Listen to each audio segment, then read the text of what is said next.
Apartheid, as stipulated by the United Nations, right? Apartheid, for those of you who don't know, is considered not only a war crime but a crime against humanity by the United Nations. There's a definition of what the UN calls the apartheid crime against humanity. Okay, because it means, in a sense, a deprivation of the most basic of rights of people, and a complete disrespect for any sort of standard for racialized populations that are being sort of expelled, their lives made expandable to this system of rule. So what do you do with such a system? In South Africa, again, BDS was key in transforming that political system and overturning it finally in 1994. Okay? The ANC, the black and also non-white resistance to apartheid, issued a call, similar to what Palestinians did in 2005, calling the international community, basically saying, folks, you want to help us? Are you with a struggle for a democratic state? If you are, this is what we want you to do.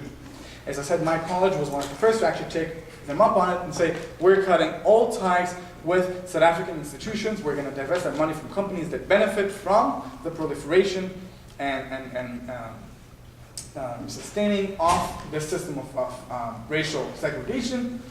And later states, even the United States, took official sanctions against South Africa, for example, an embargo trade, and later an embargo on all sorts of trade with the country, in what brought, in the end of the whole schema, to the collapse of apartheid. Why did it?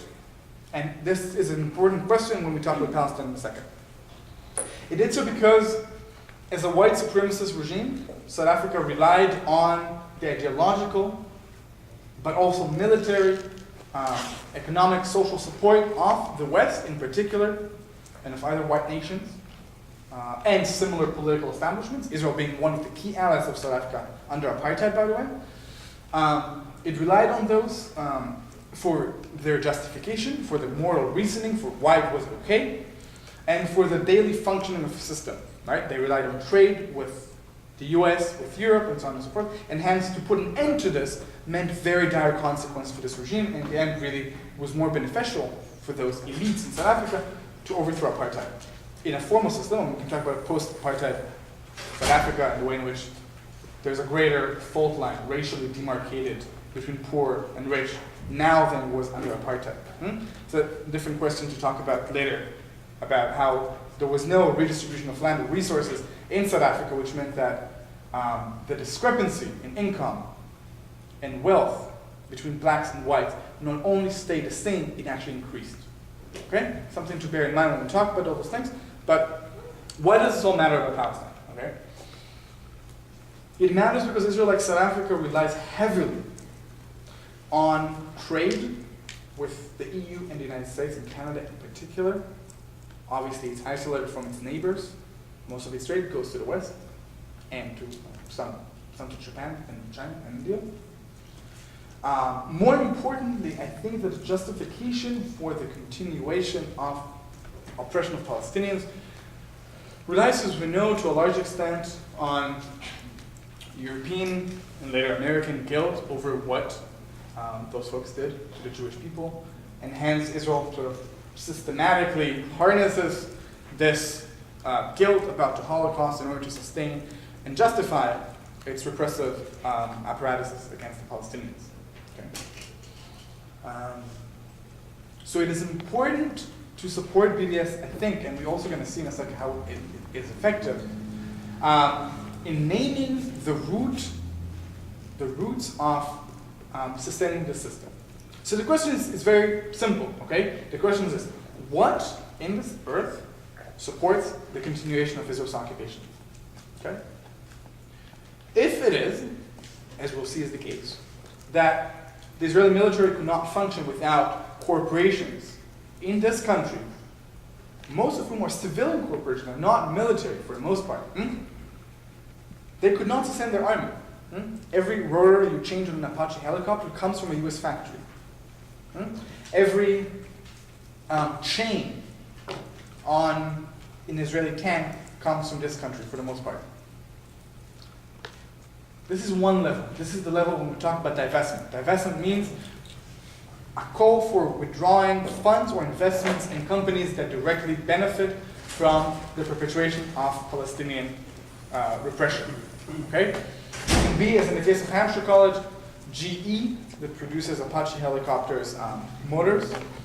It can be Elbit, an Israeli company that provides the surveillance technologies for the construction of the wall, deemed illegal under the international decision of the International Court of Justice in 2004 in July, or any other of a set of examples. This is divestment, okay?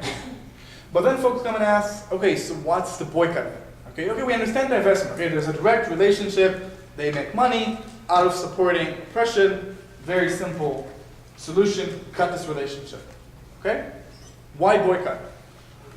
I think this is important to stress because there's a very big difference between South Africa and Israel insofar as I think that the moral justification for the continuation of Israel's occupation and other discriminatory systems relies more heavily than South Africa did on the cultural sphere, the social sphere around the world. In other words, and I'll give you a concrete example. The fact that Israel and Israelis can sustain a system as they do, while at the same time, the Pixies, Elvis Costello, the Gorillaz, can come and perform in Israel, in Tel Aviv, entertain Israelis, give them the mirage that everything was normal, that everything was okay, there was no problem with what they were doing, that they were not paying a price for what they were doing, means in a funky way, and I'll tell you why, that boycott, or calling, say, music groups to boycott Israel, not tour in Israel, actually had much greater effect than all protests I've seen in the last years. So another facet of this is the way in which, for example, people ask, okay, what about academic freedom? Like, how can you call for boycotting universities? Okay, and it's a serious question. Let me first say what the BDS call says. Okay, as the BNC, the Boycott National Committee, stipulated a couple years ago. In response to precisely this sort of questions, they said, a boycott is never a boycott of individuals. Okay? It is not Matan, because as an Israeli cannot go and study in the States. That does not mean that. Nor does it mean that Israeli scholars cannot get grants to write books or do research or whatever. It's not about that. It's about institutions and their support for a continuation of the system. Tel Aviv University, for example, funds a tuition-less master's degree for Israel's Secret Service agents. Almost all the knowledge that Israeli high-tech companies use to suppress Palestinians, surveillance cameras, unmanned drones, what have you, the knowledge for producing this all comes from Israeli University research grants that come from the Ford Foundation, State Department, the EU, and 100 other institutions. I was just in Montreal and I was working with a group there. They have an initiative to boycott this exchange program of McGill University with the Hebrew University in Jerusalem, which is paradoxically, but it's not really a paradox because that's how they do it, is a program of, it's called, guess what? Middle East human rights. We've heard that before, right? What's the problem with that? Why wouldn't we want folks from here to go over there and learn about human rights? Simple fact is, Palestinians cannot access this university. There's a wall. They can't go there. They can't apply there. They can't go to school there. As an institution, it's a part of a segregation system. Okay? The other thing is that in terms of the rhetoric, again, this facade of normalcy, of democracy, of everything is okay, everything is in order, is preserved and maintained precisely because you can say, look, we have human rights programs. We all study about human rights. We all learn that, right? I mean, that's all cool. But it's not really, you know. And all these things come to the aid of Israel in presenting itself as a democratic state. Now, as I said in the talk, it's a funny joke that a member of Knesset, Ahmad Tibi, said, I think a year ago, he said, you know, Israel professes itself to be a democratic and Jewish state, but actually, it's more of a democracy for Jews and a Jewish state for Palestinians. You know, so kind of a funny reversal. And under these conditions, I think that maintaining the illusion that Israel is a democracy for all its citizens, and on top of that, that it is a democracy for all the populations it controls. I mean, remember here, there are Palestinian citizens of Israel. For the most part, they're in diaspora. They cannot go back to their homeland, and they're in the occupied territories living under occupation. So this is why boycott. Okay? Boycott means we will not allow you, very simply put, we will not allow you to go along with your business as if everything was normal. Everything is not normal. If you recall, in 1988 or 6, South Africa, I don't remember, sorry. There was an annual, very famous sun sitting. People know sun sitting? Anyone? No. Sun sitting was a very big music festival in South Africa and Durban, under Apartheid. Bands from all over the world, Madonna, Michael Jackson, the biggest names used to go and perform there. One of the things the ANC did was to issue out a call to artists saying, guys, you cannot come to perform here. Entertain white folks while we live under in enclaves, in Bantustans, under a severe, severe repressive regime. Many artists canceled, and that was really one of the key turning points in the collapse of South Africa. What does it mean, the context of Palestine? I'll tell you a personal story. I was one of the people who organized the letters to the Pixies, Elvis Costello, Gorillaz, Santana, U2, all of whom boycotted Israel. Whether they declared it publicly or not is a different question. Then he said, oh, we had technical difficulties, we couldn't make it. Truth was, thousands of people sent them emails being like, we thought you stand for something. We thought, you support democracy. If you go there, we're no longer your fans. It had a huge effect on them, and many canceled. What did it do? Seems mindless, it's trivial. It's a concept, who cares, right? I had this TV debate with this liberal Zionist guy. Okay? A guy that, you have to understand, within the scope of Israeli politics, would probably be in the same 3% on the left margin together with me. I'll be on that 0.1%, he'll be somewhere around 2.7, right? But I mean, in terms of real politics, the guy was on the left. And we're in the biggest talk show in Israel. And the guy says, look, I agree with you about the ends. We both agree that the occupation should end, Palestinians should have equal rights, yabba dabba doo. What we disagree is the means, right? That goes to your question, or a couple of you raised it, why BDS? So he said, but we disagree about the means. I don't think this actually works. I don't think it can work. All it would do is push people more to the extreme side, and hence will actually be worse for Palestinians. And I said, my dear, truth of the matter is that someone like you never took a political stance, never took a political action before your dear Pixies were canceled. Literally. The first time this guy ever went to the media to argue vehemently against me as this radical cuckoo was when he was so pissed off that he couldn't go to Tel Aviv and listen to the Pixies. This, guys, and I'm not overestimating this, this was the front page news of all Israeli papers. Every time this happened, and we had dozens of them, front page news. What is the Israeli response? The Israeli response is to say, oh my God, the world is starting to make us pay a price for what we do. This is what BDS is, guys. BDS is exacting a price, it's taxing a criminal political regime. And let me make this clear. BDS is not an aim in of itself. Okay? It's a tactic. The aim is the liberation of Palestine and equal rights and democracy. Right? BDS is a tactic, which means that we use it to the extent that it is useful to achieving those aims.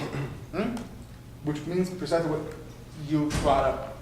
It can take many different forms. You do what is useful for the sake of promoting your campaign for solidarity with Palestine. Okay?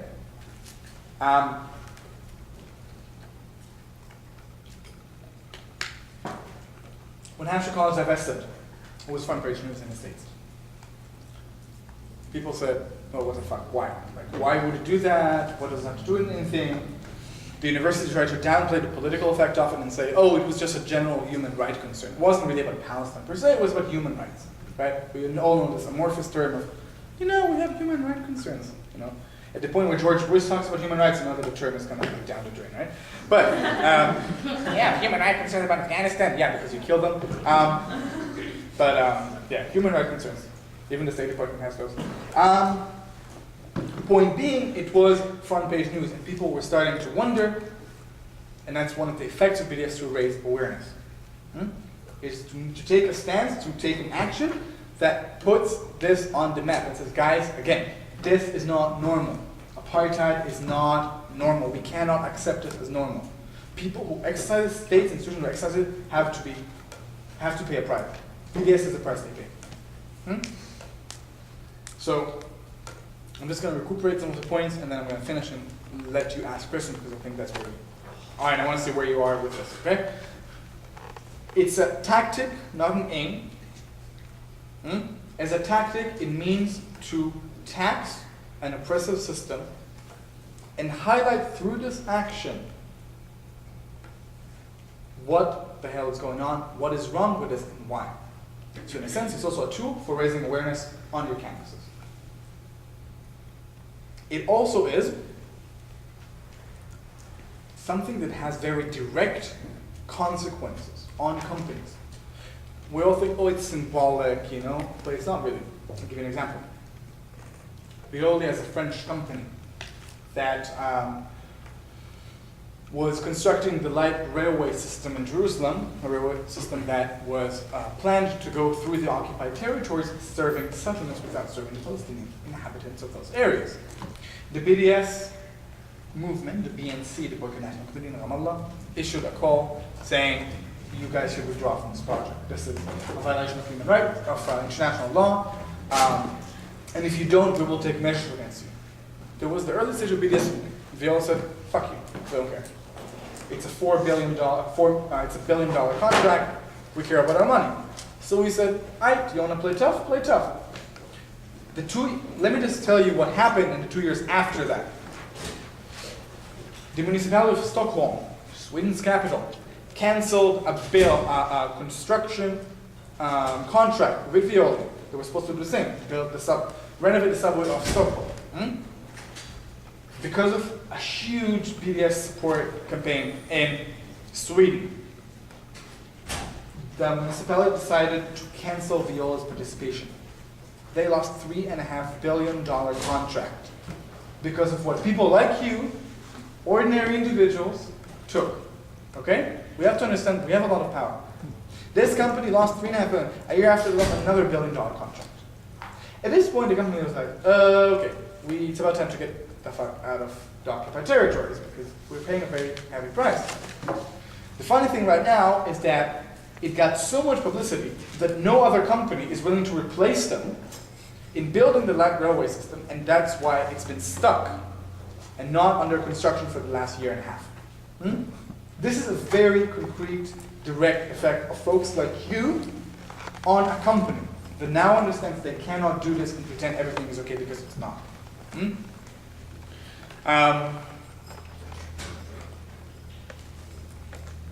Sanctions. Let me give you an example of sanctions. The Israeli embassy in Toronto, or in Ottawa, people are aware of the term pinkwashing? Do you know what this means?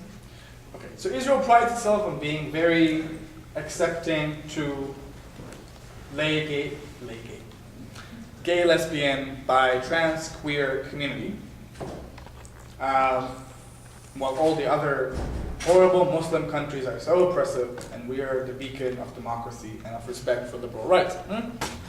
So what they do every year is, during Toronto Gay Pride Parade, they go with a huge pack of like Israeli gay dancers and say, look at us, we're so beautiful, and everything is normal in Israel.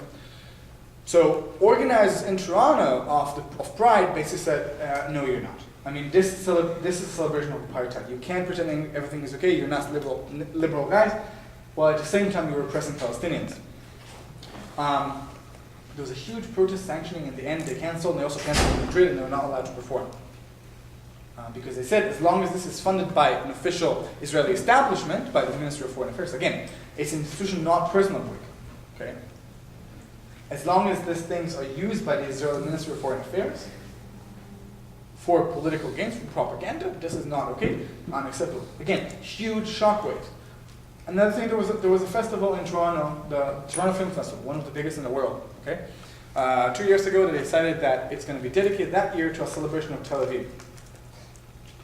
There's a huge group of artists, filmmakers, led by Naomi Klein, who wrote Chunk Doctrine, is a good friend of ours. John Grayson, very famous gay director of Canada, and other folks, who basically said, what? We're going to celebrate Tel Aviv? Like, hello, there's apartheid going on. Huge uproar, front page news about how, once again, sanctions against the state of Israel, against the celebration, actually brought not only awareness to the fact, the reality on the ground, but also meant that Israelis could not go ahead with their plans as if everything was normal. Okay? This is sort of an array, a random set of examples of what the B and the D and the S stand for. Okay? I'm going to open up to questions. Let me just say one more little thing about universities. Universities are key in the BDS struggle. Why? First of all, you're the future. Funny, but not that funny. I mean, it's actually serious. I mean, especially in the US, college atmosphere, college sort of culture means that this is where you raise leaders, political, social, economic, whatever. Educating on campus and working on these topics on campus is key. Second, again, almost every university in this country has some sort of an institutional tie to apartheid Israel. I know what you heard from. Other places have exchange programs, study abroad programs, special scholarships for Israel scholars. All of those things should be targeted. Okay? The third facet